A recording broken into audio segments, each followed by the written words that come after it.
বিশ্ব ক্রিকেটে fab four নামটা শুনলেই চোখে ভেসে ওঠে চার কিংবদন্তির মুখ: Virat Kohli, Steve Smith, Joe Root এবং কেন উইলিয়ামসন।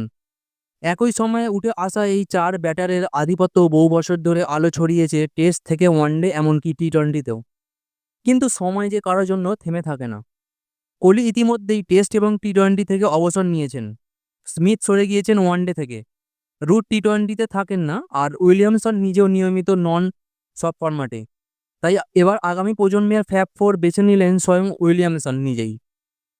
উইলিয়ামসনের ভাষায়, এই প্রজন্মে যারা সব ফরম্যাটে খেলে এবং ধারাবাহিক পারফর্ম করে, আমার মতে তাদের মধ্য থেকেই বেছে নিতে হবে ভবিষ্যতের ফ্যাব ফোর।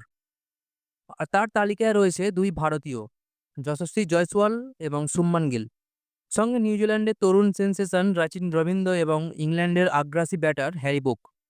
উইলিয়ামসন আরও বলেন, এই চারজনের পাশাপাশি ক্যামেরন গ্রিনের কথাও ভাবা যায়। ওর মধ্যে প্রচুর সম্ভাবনা রয়েছে। এদিকে দক্ষিণ আফ্রিকার প্রাক্তন তারকা ড্যারেল ক্যালিনান বলেন, আজও যদি ফ্যাব ফোরের কথা তুলতে হয়, তবে কোহলি থাকবেন বাকিদের চেয়ে অনেকটাই ওপরে।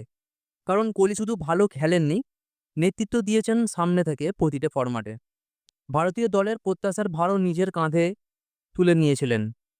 কালিনান যোগ করেন, রুট, স্মিথ, উইলিয়ামসন প্রত্যেকেই দুর্দান্ত ব্যাটার, কিন্তু কোহলির মধ্যে যে খিদে সেটাই ওকে এগিয়ে রাখে অন্যদের চেয়ে। আগামী দিনে সত্যি কারা গড়ে তুলবে বিশ্ব ক্রিকেটের নতুন ফ্যাব ফোর, সেটা সময়ই বলবে। তবে উইলিয়ামসনের তালিকায় নিঃসন্দেহ ক্রিকেট মহলে আলোচনার ঝড় তুলেছে।